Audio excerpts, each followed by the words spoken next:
Okay, so I've called this video Beware False Gurus. And I wanted to do a video basically on the sort of shadow side of spirituality and on the problem which is following a guru, and how to spot a good one, and how to use discernment to find a path that fits you. And I might meander all over the place. I hopefully hit some of the subjects in this topic. But I think my main problem is the false guru. All sorts of gurus can have problems. The minute you start setting yourself up to be a guru, you're going to have problems with the ego. And it can, a lot of good people can find that it's almost a bit of an entrapment, because it's very easy to get seduced. It's very easy to get seduced by, say, flattery and praise. And if you think of yourself in any sort of elevated fashion, and if you have followers, that could become hugely problematized. I made this video really with one person in mind, one guru who does bother me a little whenever I Google him, which I do periodically. I haven't done for a few years, just to sort of see what's happening in that arena. And I sort of raise an eyebrow a little bit. The spiritual path can be an amazing, beautiful path, but discernment is necessary. All too often, people will set themselves up for their own personal gain with very little deep spiritual grounding. And we can see this time and time again. And even the people who don't, even very good, grounded, spiritual people, even people who've meditated for many hours, can still find that the moment they're elevated to a leadership position, it can throw them off balance and give them a slightly unrealistic picture of who they are. This is a sort of problem of the ego since time immemorial. It isn't a new problem. There are just new people presenting problems at the moment. So I would say, if you know anybody caught up in something that seems suspicious and they're your friend, I would say keep a little eye, perhaps do a little Google search, especially for cults. Some spiritual leaders can be very, very good in their own right. Some can seem very radical. Sometimes those radical ideas might suit, sometimes they might not. I think one of the things to be aware of is that we've all got our own path. We've all got our own path that's peculiar to us. And if you start following a guru, you're giving away some of your personal power to them. There is a sense that on our path, seeking whatever it is that you're seeking, God, enlightenment, communion with spirit, whatever it is you're seeking, there may come a point where you think, you know what, I do need a teacher, and that's absolutely fine. I'm sure that in a lot of cases, having a teacher is a very, very good thing to have, because here's a person who can guide you, ground you, and help you. But you also need to practice discernment with that teacher, even that seemingly good teacher, because we're all human. We're all human, so we're all fallible, and that's just worth bearing in mind. I think if something seems too shiny and too good to be true, it generally is. It always is. Always. So when you see quick fix solutions, go away for a weekend and become utterly transformed, that can be very tempting if you're stuck in a bit of a rut and you can think, wow, okay, yeah, this could be really good. But what you have to be aware of is, while it might incite feelings of transformation for a few hours afterwards, it's unlikely to have triggered real deep change. Real deep change is something that you, and only you, can do, and usually it takes a little bit of time. It might take a few courses to help trigger change, certainly. But that isn't going to change you the person. So if you're feeling a bit lost or a bit vulnerable and you think, here's this weekend course, it's going to absolutely transform me. It's going to, it says on the course literature, it says I'm going to come away a better person with this communion with spirit. It's going to utterly change my outlook. I think any course blurb that does anything like that, I think just watch out. Usually it's in the places you don't quite expect that you find change and you find beautiful experiences. So discernment is key with any particular leaders. One of the problems within the New Age community as a whole, part of the New Age community, I'd say, over the last few years or so, has become a bit unhinged from reality. Staying grounded in reality is key, and discernment is key.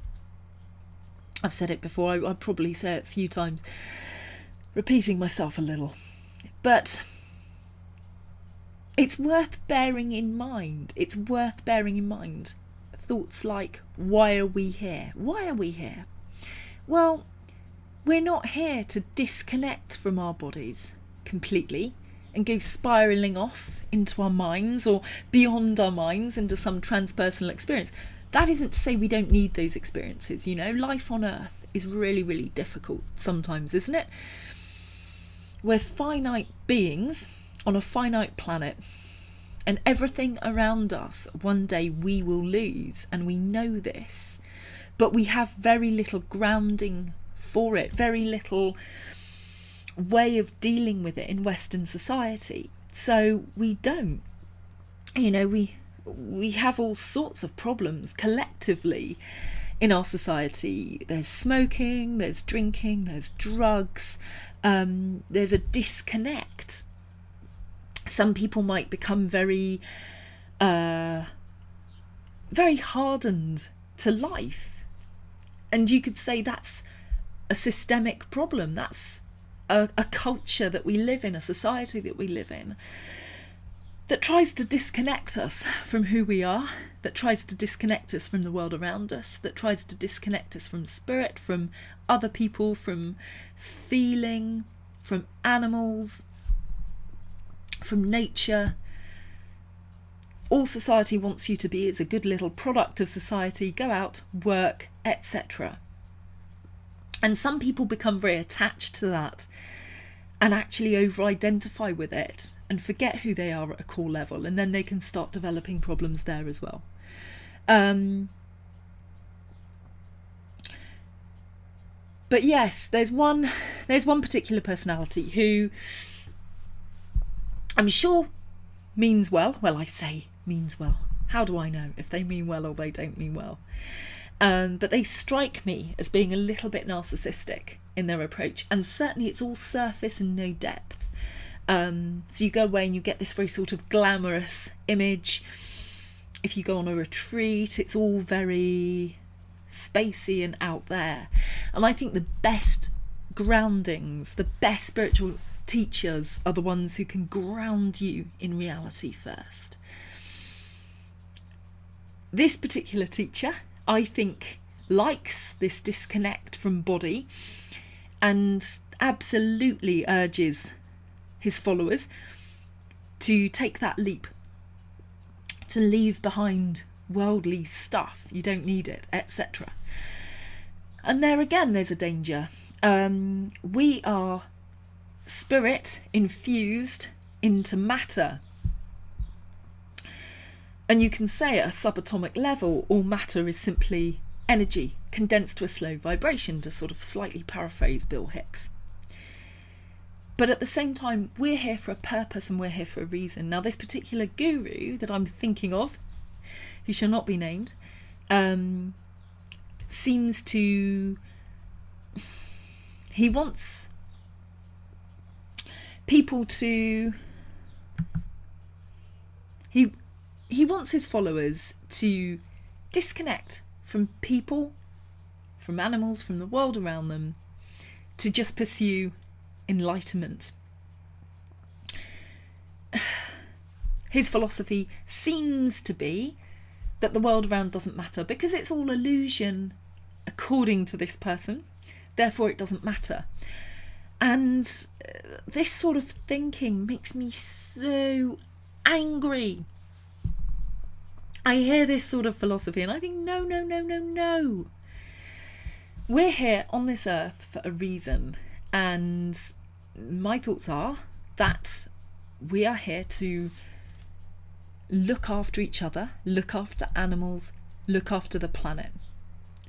We might have other talents and gifts and paths beyond that. So if you're particularly talented in an area, or you have a particular leaning towards something, whether it's a career or a hobby, well, these are the gifts that you have that you can share with the world. And that's great. But beyond those gifts, we're all interconnected beings. We're all sort of infused with this web around us, this invisible web. That means we have a duty of care. While we're in these bodies, we have a duty of care to those around us, and it can just be trying to do the best we can. You know, that doesn't have to become anything grand.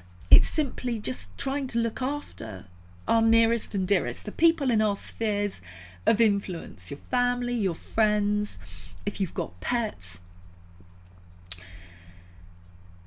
the environment, doing your bit for the environment, just having that level of care and awareness. Who needs you? What can you do? And I very much look at life as being service oriented. I think we're all in service. We're all in service. We're in service to God. We're in service to each other. We're in service to our animals. We're in service to the environment. And I think if you adopt that philosophy, you probably can't go too far wrong. We all have our off days where we might go, no, I don't feel like it. I don't want to be in service. No, it's not happening. But that's normal and that's human. But I honestly see life as being like that. And because we're so aware of the hardships and the difficulties, and Lord knows, you open the paper or you look at social media nowadays and the news can be so depressing. And it can make you feel overwhelmed, as though you're just this tiny thing and you have no influence, but you do. And it's always worth remembering that you are here and you have an influence beyond anything that you're probably aware of, you know. You're needed, you're loved, and you make a difference. And it's really, really important, I think, to be aware of that, especially in our increasingly disconnected times. Now, in order to get through life, because it is so hard sometimes, and because we are aware of this finite nature of it, and you don't have to be all maudling about it, oh my God, but sometimes it can feel a bit overwhelming. So what do we do to help mitigate that? Well, that's where, as well, the spiritual search can come in. Because we're aware there's something more. Very often, sometimes we're just not quite sure what that is. So we're searching, we're seeking something. We don't quite know what, but we're seeking it. And then when we start getting a flavour of it, and when we start seeking it, we can get hungry for more. If you've started meditating, if you've experienced any lovely feelings, if you've been around a true guru who might be, wow, very energetically magnetic to the point that you're like, wow, that feels amazing. Then it can be almost like catnip. You've experienced nice feelings and you want more of those nice feelings. And then that's when things can start going a bit crazy, because you start looking at retreats and you hunger, so you're sort of consuming. And because if you follow a bit of a new age path, it can be a bit like a pick and mix.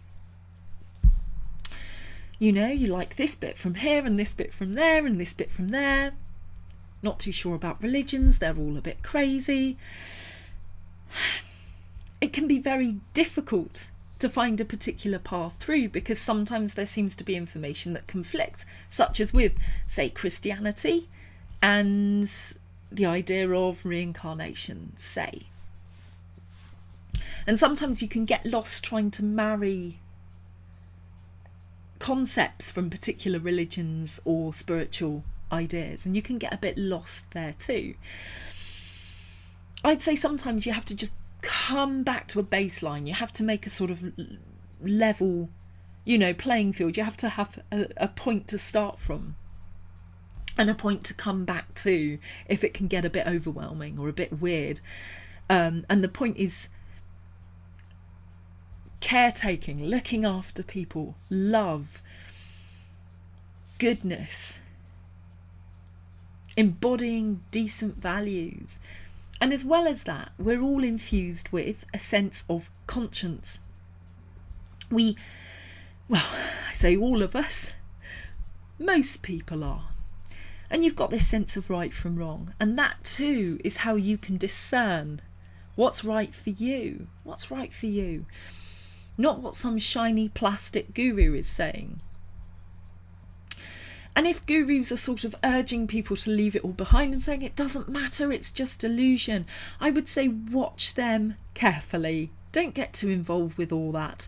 For some people, their path might absolutely be to go and meditate in a cave for years. That can be their path. But that isn't necessarily your path. Every path is different. And I would say don't worry too much about what other people are doing. And if somebody looks too shiny to be true, then yes they are. If they tell you need to fast for 3 days, meditate for a couple of days, and then there'll be this quick enlightenment fix, just be aware. Just be aware that there probably won't. You'll almost will one into being in your sort of quasi-starved sense, state that you'll be in from undergoing this retreat. But it likely won't be real. So some of these teachers as well, they suck up all the sort of spiritual teachings on offer, New Age style, regurgitate it in this pretty package, and it can seem quite alluring, and people go, well, wow, they've got all the answers, especially with things like the power of manifestation, the idea that, wow, can just manifest anything you want. Another trap for the unwary is you being the centre of your universe and the universe. You are God. Think of yourself like God. You're creating your life around you. Wow, what a mind trip. What an absolute egotistical mind trip. Get out of that. Get out of that. There might be co-creation with a creator, with the universe. But I always like to think, personally, that there is something greater than me, that there is something way more intelligent than me, bigger than me, that has designed all of this experience, that knows what it's doing. And every now and again, if I meditate or go on some sort of retreat, or that can be a way of checking in and communing with that presence. And that presence is in us, I believe, because I believe it's in everything. This is just my personal belief. But it isn't absolutely who we are. There's got to be a difference. And we have free will. We can choose to do particular things. But don't confuse that with thinking you're God. I think the idea that, you are gods. Go forth and create. Manifest anything you want. I think all of that is incredibly dangerous for the ego. I doubt there are that many people grounded enough to be able to deal with these sort of concepts day in, day out, without allowing it to go to their heads a little bit and think, yeah, I'm cool. I'm God, it's okay. I'm just doing what the hell I want to do. Not answerable to anybody else. Nothing matters anyway, because it's all illusion, so bollocks to everything. My God, that could become really ungrounded really quickly. So I would just say be careful. Really is the answer to that. Another thing that they come up with sometimes, isn't it? It's all about the polygamous relationships, because we're these spiritual beings and we're not bound to anything. And well, hell, you know, sexuality is something you choose, isn't it, these days? I don't agree with the idea that sexuality is a choice necessarily. And I don't really agree with polygamous relationships either. It might be that for some types of relationship gurus, some types of gurus, it might be that it could work as a concept. I would say for the majority of people it doesn't. I would say things probably get quite confusing. It probably detracts a little from your spiritual path, because you're thinking too much, perhaps, about relationship niggly issues when you should be clear to think about other things. I don't think most people have the spiritual... I hesitate to use the word maturity. Does that designate maturity over sort of one man, one woman, or whatever? You know, one and one. Let's just say Does it? No, not to my way of thinking. If you have a relationship with just one other person, then you can dedicate a lot more of yourself to that person and them to you. You know, if you're with two or more people, then it almost becomes a bit of a pick and mix. It almost becomes a bit, well, I get bored of this person at this point, so then I'll switch to this person. And this person doesn't encompass all of who I am. I'm more than this. So I can share myself with other people, and then they can get this part of me, and this person gets this part of me. And isn't that all wonderful? Again, I'd say that's feeding the ego a little bit too much. Again, that's just my personal thoughts on it.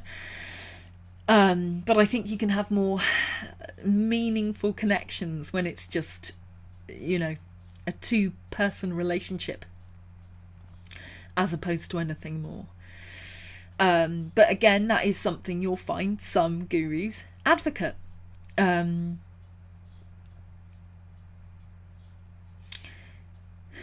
Just thinking actually of a retreat I went on ages ago where that seemed to be a sort of backdrop to the retreat and the spiritual teachings. And what actually happened was it attracted a few people who they weren't necessarily on a spiritual path. They just didn't know what else to do. But then because they weren't really grounded in any spiritual teachings, they didn't have a meditation practice. They got easily swept away by their emotions. And because of the sort of easy come, easy go nature of the relationships there, they got very enmeshed in relationship problems and issues. And being at a retreat centre, I just thought, is that the best use of their time there? But anyway, so I guess the main point of this video is just to be careful, just to be really careful, you know. And look out for plastic gurus, look out for surface people who are all surface and no depth, and who think they can take you to enlightenment very easily by doing bugger all work, really. If something doesn't ring true, walk away from it. Listen to your own inner feelings, listen to your gut, and just do your own research as well. And I would say read up on the dangers of the New Age.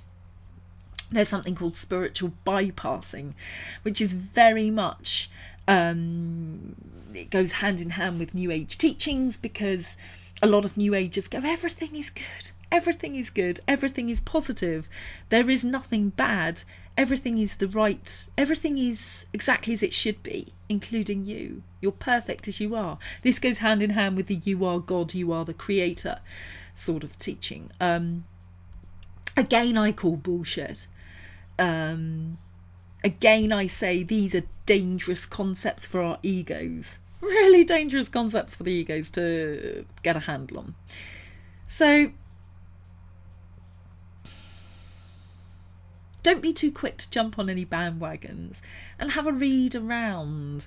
And if you want to go on a retreat, read up on it, ask people about it. If you're feeling a bit starry-eyed over a cult leader, I could say cult leader, over a particular leader or a guru, read, research, ground yourself, feet back on the ground. Remember, they're human too. And if something seems too good to be true, then pretty damn sure it's going to be too good. Absolutely. And don't be too swept away. You know, this may be illusion. This is an old idea that this reality is a form of illusion. And I say a form of illusion because it matters. We're here and we matter, and we're in matter. So our actions on this planet are important. Don't be too quick to get in your invisible spaceship and rocket off into space and leave it all behind. You could do that for a weekend maybe, but come back to Earth. And if you've had a beautiful experience and you think, wow, it's amazing, it's fantastic, it is illusion, everything's illusion. Don't follow that through by thinking, I don't have to be here. Because I say this lightly, but sometimes there are suicides associated with some of these strange culty type of people, because exactly that, they think they have better work to do in other dimensions or something, and they go completely, completely out there. So just try and keep grounded. And maybe do some research as well. If you have quite a shiny young leader spouting a lot of glossy terms and whatever, I'd say just do a bit of research. Just be aware and just be careful. There's a lot of traps out there. Narcissism is one of them, both for leaders and followers. And all of this, you are gods. You create your own reality, all of that. I would just say, ditch that idea. Think of yourself as a co-creator. I think it's much more helpful to think of yourself as a co-creator. You're here, you've been plonked here for a reason that perhaps isn't quite within your realm of total understanding. So what can you do while you're here? What good can you do? What can you do for others? Animals, people, environment. What can you do? It isn't all about you. That's the thing. The sort of new age and the, some of these leaders sort of spring on is they'll say, what do you want? What do you want to manifest? Do you want to manifest a new car, a new house, a new job, a new life, And before you know where you are, you've got a vision board on your wall. You're constantly envisioning your future success. How incredibly selfish. How incredibly selfish. There's nothing wrong with wanting success, but it's got to be in conjunction with, it's got to work with the world around you and with people around you and the environment. And if your success comes to the detriment of people or animals or anything around you, then you might want to have a rethink of that. If it becomes a very selfish pursuit, you might want to have a little rethink of that. Because I don't think that's the sole reason we're here. And I think the new age is rapidly becoming something dangerous to the ego, dangerous to the psyche, and to our sense of self and sense of who we are and why we're here. And I think some people are rapidly losing the plot. They're forgetting, they're not realising at all. So keep grounded, keep a sense of discernment. You know, we're all human and we're all trying to do our best. And a spiritual journey can be a very, very beautiful, powerful, amazing thing. It really can, and it's important. But the embodied spiritual journey is also really important too. You know, you don't just go off on a retreat to do spirituality and then come back to your life, which isn't spiritual. Everything that you do is spiritual. Who you are is spiritual. Every thought that you have and every choice that you make is spiritual. And we have to have this balance. It's a balance of off-world, if you like, or intra-dimensional, and very much feet planted on the ground. What can I do here? What use can I be here? How can I be of service to those around me? And I also think sometimes if we get a bit down, one excellent way to combat being a bit down is to think about being in service to others as well, because it just makes you feel incredibly good to be useful and to know that you've done something good. It's, you know. So yeah, that's basically it. I have rambled on a little bit, repeated myself, but I hope you get something out of it. I hope it was useful. These are just my thoughts. Probably I'll do more videos on this, on sort of variations of the same theme. But yeah, I guess the main tool really is just discernment, basically. So okay, I hope you're having a good day, and that's it for now. Thank you.